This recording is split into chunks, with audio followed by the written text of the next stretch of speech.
Hi friends, ഇന്ന് നമ്മളിവിടെ ചർച്ച ചെയ്യാനായിട്ട് വന്നിരിക്കുന്നതെന്ന് വെച്ചാൽ ഇന്നലെ നമ്മളുടെയൊക്കെ ശ്രദ്ധയിൽപ്പെട്ട ഒരു കാര്യമെന്ന് വെച്ചാൽ ഒരു ന്യൂസ് കേൾക്കുകയുണ്ടായി. നമ്മുടെ ഗുരുവായൂർ ക്ഷേത്രത്തിൻ്റെ ദേവസ്വം ബോർഡിനോട് ചേർന്നുള്ള കെട്ടിടത്തിൽ കുറച്ച് വർക്കുകളൊക്കെ ഇപ്പോൾ നടക്കുകയാണ്. ഇതര സംസ്ഥാന തൊഴിലാളികളാണ് ആ വർക്കുകളൊക്കെ ഏറ്റെടുത്ത് നടത്തുന്നത്. അതിപ്പോൾ മിക്ക സ്ഥലത്തും അങ്ങനെ തന്നെയാണ്.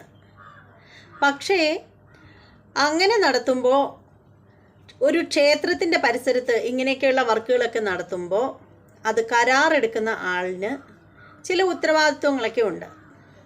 ഇവർക്ക് പറഞ്ഞ് മനസ്സിലാക്കി കൊടുക്കേണ്ട ചില കാര്യങ്ങളൊക്കെ ഉണ്ട്. അതും ഗുരുവായൂർ പോലെ അത്രയും വലിയൊരു ക്ഷേത്രം, അത്രയും പവിത്രമായൊരു സ്ഥലത്ത് ജോലി നടത്തുമ്പോൾ അവിടെ ചിക്കൻ കറി വെച്ചു എന്നതാണ് ആക്ഷേപം. ശരിക്കും ഈ ഒരു സംഭവം കണ്ടുപിടിച്ചത് തന്നെ ഭക്തജനങ്ങളാണെന്നുള്ള കാര്യമാണ് എടുത്തു പറയേണ്ടത്. ശരിക്കും പറഞ്ഞാൽ ഈ ഒരു സംഭവം അവിടെ നടന്നിട്ട് ഈ ദേവസ്വം ബോർഡിനോട് ചേർന്നുള്ള ഭാഗത്തായിരുന്നിട്ട് കൂടിയും ക്ഷേത്രവുമായിട്ട് ബന്ധപ്പെട്ട ആരും ഇതറിയാതെ പോയി എന്നുള്ളതാണ്. നമുക്കറിയാം, മറ്റുള്ള സാധനം പോലെ ഒന്നുമല്ല ഈ ചിക്കൻ കറി. അത് നന്നായിട്ട് മണമെടുക്കും. അപ്പോൾ ഈ ഒരു മണം ദേവസ്വം ബോർഡുമായിട്ട് ബന്ധപ്പെടുന്ന ആരുടെയും മൂക്കിലേക്ക് കയറിയില്ല എന്നുള്ളത് അതിശയോക്തി ഉളവാക്കുന്ന ഒരു കാര്യം തന്നെയാണ്. ശരിക്കും പറഞ്ഞാൽ ഇതിൻ്റെ മണം അടിച്ചിട്ട് ഭക്തജനങ്ങൾ വന്ന് നോക്കി സെർച്ച് ചെയ്തപ്പോഴാണ് സംഭവം ഇത് ചിക്കൻ കറി വെച്ചതാണ് എന്നുള്ളത് അവർക്ക് മനസ്സിലായത്. അതിൻ്റെ ഒരു ചെറിയ വീഡിയോ ഞാൻ ഇതിൽ കാണിച്ചു തരാം. അതിന് മുമ്പായിട്ട് പറയാനുള്ളതെന്ന് വെച്ചാൽ 2 ദിവസം മുമ്പ് തന്നെ ഈ ഒരു സംഭവം കണ്ടപ്പോൾ ഭക്തജനങ്ങളുടെ ശ്രദ്ധയിൽ ഇത് പെട്ട് കഴിഞ്ഞപ്പോൾ ഇതുപോലെ മണം അടിക്കുന്നുണ്ട് എന്നുള്ളൊരു കാര്യം അവർ വാട്സപ്പ് വഴിയൊക്കെ ക്ഷേത്ര ഭരണസമിതിയുമായിട്ട് ബന്ധപ്പെട്ട ആളുകളെ അറിയിച്ചു എന്നാണ് പറയുന്നത്. പക്ഷേ അപ്പോഴൊക്കെ അവരത് നോക്കാം, ശ്രദ്ധിക്കാം എന്നൊക്കെ പറഞ്ഞതല്ലാതെ പ്രത്യേകിച്ച് ഒരു നടപടിയും ഉണ്ടായിട്ടില്ല എന്നാണ് പറയുന്നത്. അങ്ങനെ ഇന്നലെ ഇതുപോലെ ഈ ഒരു മണം വന്നപ്പോഴത്തേക്ക് ഭക്തജനങ്ങൾ തന്നെ ആ സ്ഥലത്ത് വന്ന് നോക്കുകയും ഒക്കെ ചെയ്തപ്പോഴാണ് ഒരു വലിയ ഒരു പാത്രം നിറയെ ചിക്കൻ കറി വേവുന്നത് അവരെ ശ്രദ്ധയിൽപ്പെട്ടത്. ശരിക്കും പറഞ്ഞാൽ ഈ പറയുന്ന സ്ഥലം ദേവസ്വം ബോർഡുമായിട്ട് ബന്ധപ്പെടുന്ന ഈ പറയുന്ന സംഭവം നടന്ന ഈ ഒരു സ്ഥലമെന്ന് പറഞ്ഞാൽ അവിടെ പണ്ട് മുതൽക്കേ മാംസം അതുവഴി മേടിച്ചുകൊണ്ട് പോലും പോകാൻ പാടില്ലാത്തൊരു സ്ഥലമാണ്. മത്സ്യമാംസാദികളൊക്കെ തീർത്തും നിരോധിച്ചിട്ടുള്ള ഒരു പ്രദേശം തന്നെയാണ്, ഒരു ഏരിയ തന്നെയാണ്. അങ്ങനെയുള്ളൊരു സ്ഥലത്താണ് ഇതുപോലൊരു സംഭവം ഉണ്ടായിരിക്കുന്നത്. എന്നിട്ടും ഇപ്പോഴും അതിനെതിരെ വലിയ നടപടികളൊന്നും ഉണ്ടായിട്ടില്ല എന്നുള്ളത് ഏറെ ശ്രദ്ധിക്കപ്പെടേണ്ട ഒരു കാര്യം തന്നെയാണ്. ശരിക്കും നമ്മൾ മനസ്സിലാക്കേണ്ട ഒരു വസ്തുതയെന്ന് വെച്ചാൽ ഇതുപോലെ ഇപ്പോൾ ചിക്കൻ കറി വേവിച്ച് തിന്നവരെ കുറ്റം പറഞ്ഞിട്ട് കാര്യമില്ല. അവരെ നമുക്ക് ഒരു തരത്തിലും കുറ്റപ്പെടുത്താൻ പറ്റില്ല. കാരണം അവർ നമ്മുടെ നാട്ടുകാരല്ല. അവർ നമ്മുടെ നാട്ടുകാരല്ലാത്തത് കൊണ്ട് തന്നെ അവർക്ക് ഇതേക്കുറിച്ചൊന്നും വലിയ അറിവൊന്നും ഉണ്ടാവില്ല. അപ്പോൾ ഒന്നുകിൽ ദേവസ്വം ബോർഡുമായിട്ടൊക്കെ ബന്ധമുള്ള ആളുകൾ, ഈ പണി കരാറെടുത്ത ആളുകൾ, അവർ ഇവരോട് പറയേണ്ടതാണ് ഇതൊരു ക്ഷേത്ര പരിസരമാണ്, അതുകൊണ്ട് ഇന്ന കാര്യങ്ങളൊന്നും ഇവിടെ ചെയ്യാൻ പാടില്ല എന്നൊക്കെയുള്ള കാര്യങ്ങൾ അവർക്ക് വേണ്ട ബോധവൽക്കരണം ഇവർ തന്നെയാണ് ചെയ്തു കൊടുക്കേണ്ടത്. അപ്പോൾ തീർത്തും ഇവരാണ് കുറ്റക്കാർ ശരിക്കും പറയുകയാണെങ്കിൽ. അപ്പോൾ ഈ ഒരു കാര്യം മാക്സിമം ജനങ്ങളിലേക്ക് എത്തിക്കുക. എന്ത് നടപടിയാണ് ഈ കരാറുകാരന് മേലുണ്ടാവുന്നതെന്ന് നമുക്കറിയണമല്ലോ. ഇപ്പം തന്നെ എന്തെല്ലാം കാര്യങ്ങളാണ് ഗുരുവായൂർ ക്ഷേത്രവുമായിട്ട് ബന്ധപ്പെട്ട് നടന്നിരിക്കുന്നത്. ജസ്ല എന്ന് പറയുന്ന ഒരു പെൺകുട്ടിക്ക്, ജസ്ന സലീം എന്ന് പറയുന്ന ഒരു പെൺകുട്ടി ഒരു കൃഷ്ണൻ്റെ പടം വരച്ചു, ഇങ്ങനെ കൊണ്ടുവരുന്നു, എടുക്കുന്നു, കൊടുക്കുന്നു, അവിടെ വെച്ച് തന്നെ കച്ചവടമാക്കുന്നു.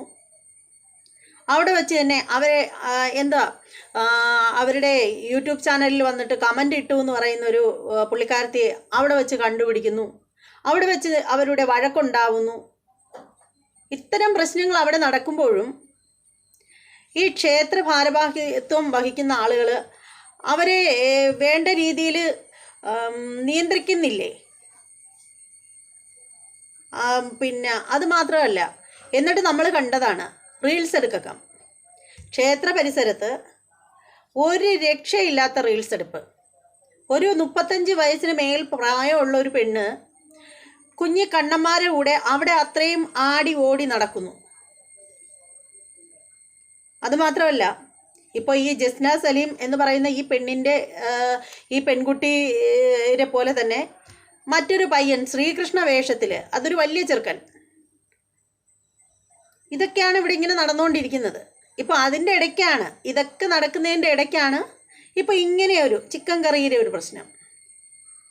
ഇതൊക്കെ എന്തൊക്കെയാണ് ഇവിടെയൊക്കെ നടക്കുന്നത് ശരിക്കും പറയുകയാണെങ്കിൽ.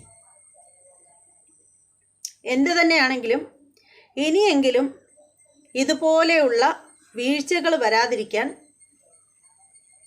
ക്ഷേത്രവുമായിട്ട് ബന്ധപ്പെട്ട അധികാരികൾ ശ്രദ്ധിക്കണം എന്നാണ് എനിക്ക് പറയാനുള്ളത്. ഇതൊക്കെ ശരിക്കും ഭക്തജനങ്ങളുടെ ഹൃദയത്തിലേക്ക് ഒരുപാട് വേദന ഉണ്ടാക്കുന്ന സംഭവങ്ങളാണ്. ശരിക്കും ആ ഒരു സംഭവം കണ്ടപ്പോൾ, ഈ തിളയ്ക്കുന്ന ആ ചിക്കൻ്റെ ആ ഒരു വീഡിയോയും സംഭവവും കണ്ടപ്പോൾ തന്നെ നമുക്കിത് പോലും വിഷമമായി. കാരണം പരിപാവനമായ സ്ഥലത്താണല്ലോ ഇതൊക്കെ നടക്കുന്നതെന്ന് ഓർത്തിട്ട് ഇത്രയും നാളും കേട്ടുകേഴ്വി പോലും ഇല്ലാത്ത കാര്യങ്ങളാണ് ഇപ്പോൾ കേട്ടുകൊണ്ടിരിക്കുന്നത്. ഈ ചിക്കൻ കറിയുടെ മണം ഇന്നോ ഇന്നലെ അടിച്ചു തുടങ്ങിയതല്ല, അത് കുറേ ദിവസമായിട്ട് ഇതിങ്ങനെ ഉണ്ടായിരുന്നു എന്നൊക്കെയാണ് ഇങ്ങനെ പറയുന്നത്. എന്തായാലും ഇനിയെങ്കിലും ഇങ്ങനെയുള്ള കാര്യങ്ങൾ സംഭവിക്കാതിരിക്കാൻ വളരെയധികം ശ്രദ്ധിക്കേണ്ടതായിട്ടുണ്ട്. എന്തായാലും നമുക്ക് ആ ഒരു വീഡിയോ ക്ലിപ്പ് ഒന്ന് കണ്ടുവരാം. ഗുരുവായൂർ ക്ഷേത്ര പരിസരത്ത് മാംസഭക്ഷണം പാചകം ചെയ്ത ഇതര സംസ്ഥാന തൊഴിലാളികൾ ദേവസ്വം വക പാഞ്ചജന്യം അനക്സിലെ കരാർ തൊഴിലാളികളാണ് ചിക്കൻ കറി വെച്ചത്. സംഭവം നേരത്തെ ദേവസ്വം ബോർഡിനെ അറിയിച്ചിട്ടും ശ്രദ്ധ ചെലുത്തിയില്ലെന്നും പരാതി. ഇവരുമായി മനോജ് ചേരുകയാണ്. മനോജ്, ഇത് ദേവസ്വം ബോർഡ് അറിഞ്ഞിട്ടും നടപടി സ്വീകരിച്ചില്ല എന്നാണോ മനസ്സിലാക്കാൻ സാധിക്കുന്നത്? അതുകൊണ്ട് തന്നെ എത്രത്തോളം ഭക്തരുടെ ഭാഗത്തു നിന്നും പ്രതിഷേധം ഉയർന്നു കഴിഞ്ഞു? ഗുരുവായൂർ ക്ഷേത്ര പരിസരത്തുള്ള പാഞ്ചജന്യം അനക്സിലാണ് തരത്തിൽ കരാർ തൊഴിലാളികൾ ചിക്കൻ കറി വച്ചിരിക്കുന്നത്. അതിന്റെ ദൃശ്യങ്ങളാണ് അവിടെ ഉണ്ടായിരുന്ന ഭക്തർ പോയി നേരിട്ട് തന്നെ എടുക്കുന്നത്. അതിനുശേഷമാണ് ഇത്തരത്തിൽ ഈ കാര്യമൊക്കെ തന്നെ ഭക്തർ പറയുന്നത്. കാരണം നേരത്തെയും ഈ പരിസരത്ത് നിന്ന് ഇത്തരത്തിൽ മാംസഭക്ഷണത്തിന്റെ ബന്ധമുണ്ടായിരുന്നു. ദേവസ്വം ബോർഡിനെ സൂചിപ്പിച്ചിട്ടുണ്ട്, എങ്കിലും അതിൽ ശ്രദ്ധ ചെലുത്തിയില്ല എന്നുള്ള കാര്യം തന്നെയാണ്. എന്തായാലും ഈ പുണ്യപാവനമായിട്ടുള്ള ക്ഷേത്ര പരിസരത്താണ് ഈ അനക്സ് അതായത് ഈ പാഞ്ചജന്യം അനക്സ് സ്ഥിതി ചെയ്യുന്നത്. ദേവസ്വം ബോർഡിന് സമീപത്ത് തന്നെയാണ്. ഇവിടെയാണ് ഇത്തരത്തിൽ സ്ഥിരമായി കരാർ തൊഴിലാളികൾ താമസിച്ച് പണി ചെയ്തു വരുന്നത്. കരാറുകാരൻ കൃത്യമായും ഇക്കാര്യങ്ങളൊക്കെ തന്നെ ഇതര സംസ്ഥാന തൊഴിലാളികളായതുകൊണ്ട് തന്നെ അവരെ സൂചിപ്പിക്കേണ്ടതായിരുന്നു. എന്നാൽ അത്തരത്തിൽ ഒന്നും ഉണ്ടായിട്ടില്ല എന്ന് തന്നെ നമുക്ക് മനസ്സിലാക്കാം. കാരണം ഈ മാംസഭക്ഷണം ഈ ക്ഷേത്ര പരിസരത്ത് പാചകം ചെയ്തുകൊണ്ടാണ് ഇവർ ജോലി തുടരുന്നത്. ഇത് തന്നെയാണ് സ്ഥിരമായി ഈ ഗന്ധം ഉണ്ടായിരുന്നു. തുടർന്നാണ് അവിടേക്ക് ഈ ഭക്തർ എത്തുന്നത്. എന്നിട്ട് അവർ തന്നെ നേരിട്ട് എത്തിയാണ് ദൃശ്യങ്ങൾ പാകുന്നത്. നമുക്കതിൽ മനസ്സിലാക്കാൻ സാധിക്കും. ചിക്കൻ കറിയാണ് അവിടെ പാചകം ചെയ്യുന്നത്. സാധാരണയായി ഈ ക്ഷേത്ര പരിസരത്ത് ഇത്തരത്തിൽ മാംസഭക്ഷണങ്ങളൊന്നും തന്നെ പാചകം ചെയ്യാറില്ല. കാരണം അത്രയും പാവനമായി സൂക്ഷിച്ചു പോരുന്ന തന്നെയാണ് മനോജ്. ഒപ്പം തന്നെ ഈ അന്യസംസ്ഥാന തൊഴിലാളികളാണ്, അവർക്കൊരു പക്ഷേ കാര്യങ്ങൾ അറിയാത്തവരായിരിക്കാം. പക്ഷേ കരാറുകാരാണ്, ഇതുമായി ബന്ധപ്പെട്ട അധികൃതരാണ് ഇവരെ പറഞ്ഞ കാര്യങ്ങൾ മനസ്സിലാക്കേണ്ടത്. പക്ഷേ അത് അവരുടെ ഭാഗത്തിനും ഉണ്ടായില്ല. ആ ഒരു വലിയ അനാസ്ഥ തന്നെയാണ് പ്രകടമാകുന്നത് അല്ലേ? ഈ കരാറുകാർ തന്നെയാണ് കൃത്യമായും അവിടെ ക്ഷേത്രവുമായി ബന്ധപ്പെട്ടിട്ടുള്ള ഈ ദേവസ്വം ബോർഡിന്റെ വക ഈ പാചകത്തിൽ ജോലിക്കായി കൊണ്ടുവരുന്ന തൊഴിലാളികൾക്ക് കൃത്യമായുള്ള നിർദ്ദേശം കൊടുക്കേണ്ടത്. അത് അധികൃതർ കൃത്യമായി ഈ കരാറുകാരനെ അറിയിക്കണമായിരുന്നു.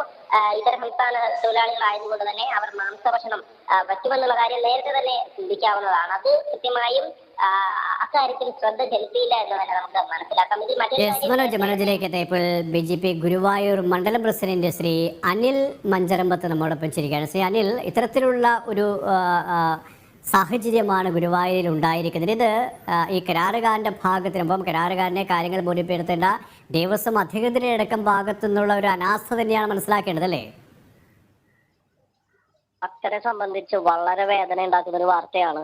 കാരണം ഗുരുവായൂർ ക്ഷേത്ര പരിസരത്ത് ക്ഷേത്ര പരിസരത്ത് കൂടി ഇന്നറിംഗ് റോഡ്, അത് പ്രത്യേകിച്ച് പണ്ട് കാലങ്ങളിൽ ബോർഡ് പോലും വെച്ചിരുന്നു, മത്സ്യമാംസങ്ങൾ ആ വഴി നടന്നു പോലും എന്ന് വെച്ചാൽ ഈ സാധാരണ വിൽപ്പന പോലും നിരോധിച്ചിരിക്കുന്ന ഒരു മേഖലയാണ്. അവിടെയാണ് ഇത് പാചകം ചെയ്ത് കഴിച്ചു എന്ന് പറയുന്നത്. അതും ഗുരുവായൂർ ക്ഷേത്രത്തിന്റെ ഈ ദേവസ്വം ഓഫീസിലൂടെ മുന്നിലൂടെ നടന്നു പോകുന്ന കുറച്ച് ദിവസമായിട്ട് സ്ഥിരം ഈ മണം അവർക്ക് നടക്കുന്ന സമയത്ത് നേരിട്ട് ചെന്ന് അവര് ഭക്തരാണ് ഇത് കണ്ടുപിടിക്കുന്നത് തന്നെ. എത്രയുണ്ടായിട്ടും